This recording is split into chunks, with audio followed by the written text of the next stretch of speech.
It's a Sunday morning here in Atimpoku, the district capital of the Asuogyaman district, and people here are going about their normal business.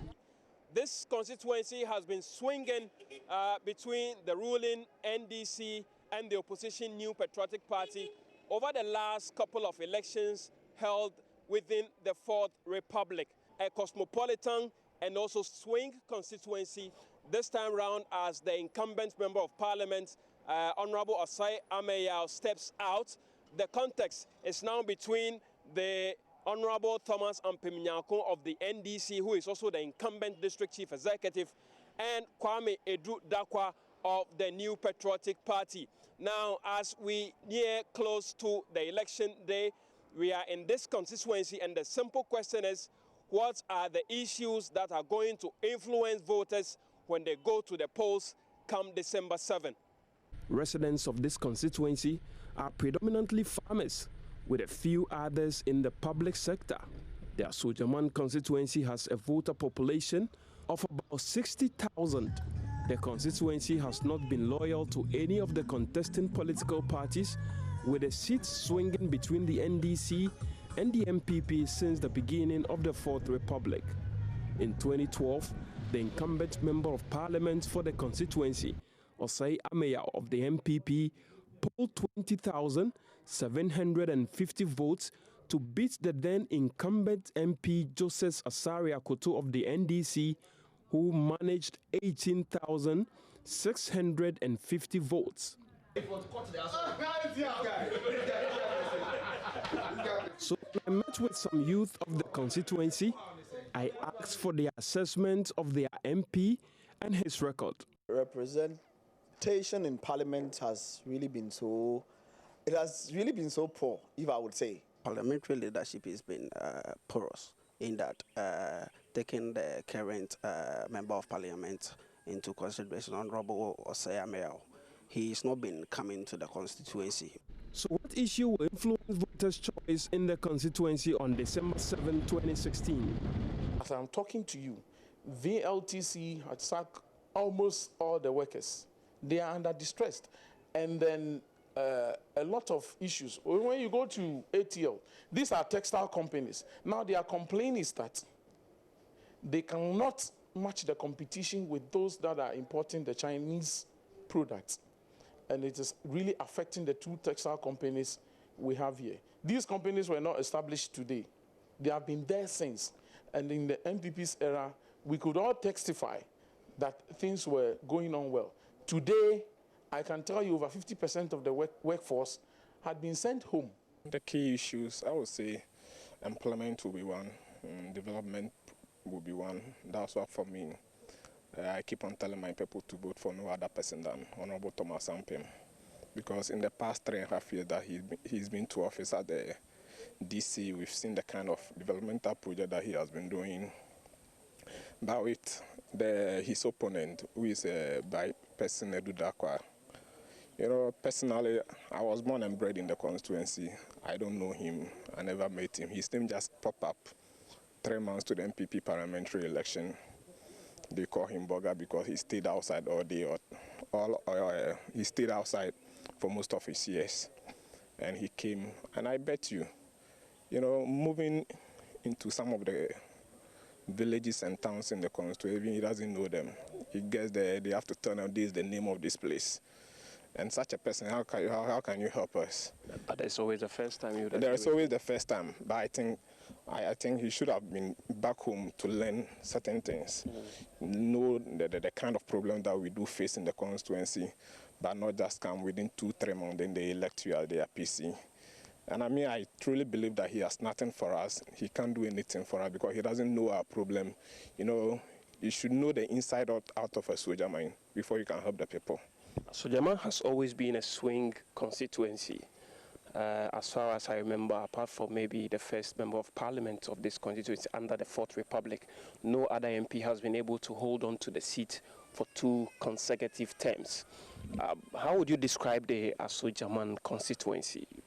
It appears it's not a stronghold of any political party. As it stands now, the good people of Asuogyaman, and if you know the terrains in Asuogyaman, you know that the trend is like people has been voting and the NDC has majority of the people here. But what they do is that when they vote for you and you go and you don't perform, they will vote you out because we always want somebody that can best represent us. For instance, the MPP parliamentary candidates, we all come from the same community, that is Nudu. And when you go there, even the people there will attest to the fact that he's not been coming home. And we don't know what he has for us and what he can give us. Many a times they've been calling him for debates to come and then have debates with the the parliamentary candidates of the National Democratic Congress, but he wouldn't show up because he doesn't have anything to say. And it's not about me coming from, the two of us coming from the same place, like we are from Nubudu, so I should vote for you. No, we want somebody that can best represent us. Some potential voters have, however, taken sides and would not necessarily be influenced by policies. In 2008, we realized that he was not performing, and then we voted him out. We brought Honorable Joseph Sarakoto, and then he failed us. And we brought Asuogyaman again. I thought Honorable Asuogyaman would have learned from his mistakes, but this term, I think that his first term he did well as compared to this term. He's done nothing for us, and then we think that as things stands now, we would give the mandates, or we will vote for Honorable Thomas Ampeminyako because he's done his part as the DC, and we think that when he goes to Parliament as a legislator for Asuogyaman Constituency, he will be able to perform very well. NPP brought in. I feel we should give him the chance because he can do better. Right? He can do better because he's not working under any common fund. Right? But at least he's doing a little bit well, I should say. Not as an MP. Right? So I feel when we give him the chance, he can do better. Kwame Yedudakwa, I think we should all give him the chance. He can do better. The contesting candidates for the parliamentary seat have been crisscrossing the constituency, selling their messages of hope and transformation to potential voters. But some have accused the district chief executive, who is contesting on the tickets of the NDC, of failing to properly use the district assembly common fund. You have a sitting DC contesting, a candidate contesting on the ticket of NDC, telling you that if I come, I will do this. Even as DC, you could not do it. I am telling you, like I said, the common fund, only 5%, it's 4.5% goes to the MP.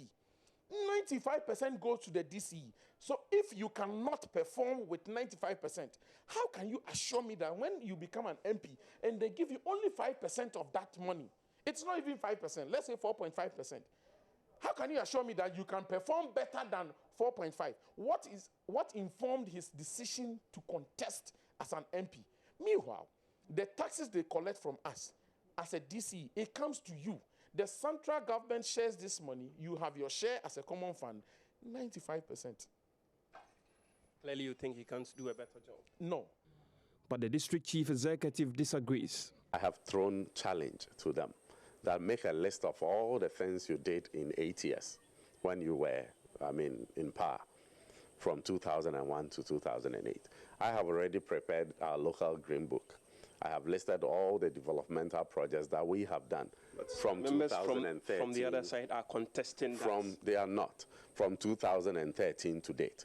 And I'm saying that what we have done for the past 3.5 years is 2 times more than what they did in 8 years. Let me give you an example. Let's go to Apegusu Senior High School. For the 8 years that MPP came to power, they did not lay a single block in that school. As I speak now, for 2.5 years to date, we have constructed an administration block and a library that has been completed. We have provided accommodation for 12 teachers. Each teacher has been given 2 bedrooms self-contained, also at Apegusu Senior High School. There was not even one. The only accommodation on campus is that of the headmaster. Every teacher lives outside campus. So with these 12 bungalows, we are going to intensify supervision. Students can even visit teachers after school hours for further explanations and all that. We have constructed an assembly hall and a kitchen for the same Apigusu Senior High School. And I'm emphasizing that for the past 8 years, for the 8 years that MPP was in power, not even a single block was laid there. And that is just one of the 5 public senior high schools we have. The story is the same at Asuogyaman Senior High School. We now have an administration block that is on the 2nd level under construction. We have a dormitory block under construction. We have completed a toilet facility for the school. We are constructing a modern, huge assembly hall for the school. For the 8 years that MPP was in power, not even a single block was laid at Asuogyaman. Look, recently my opponent was accusing me of doing last-minute projects. And my response to him was that I pardoned him because he hasn't been here. On job creation, which will largely influence voter choice, he outlined the party's policy plans, some of which he says have been rolled out. I cannot say that we have totally solved all unemployment. We still have a lot of people who need support, who need jobs. The youth employment modules that the government rolled on Asuogyaman has also had its fair share. We have put a number of youth into all the modules that were rolled on. Apart from that, there are a number of people that we have supported to go into apprenticeship. We have supported some with startup kits and like sewing machines and a lot of things. So yes, if you talk of people who want to go into government jobs, we are trying to shift the focus from people wanting to be employed by government to getting them to think of creating something on their own.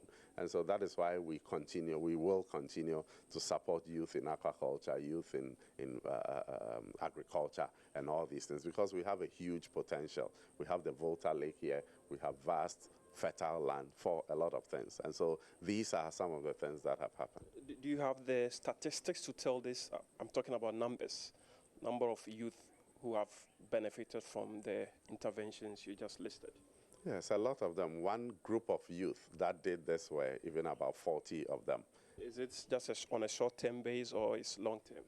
It's long-term. We support them and we've been monitoring them.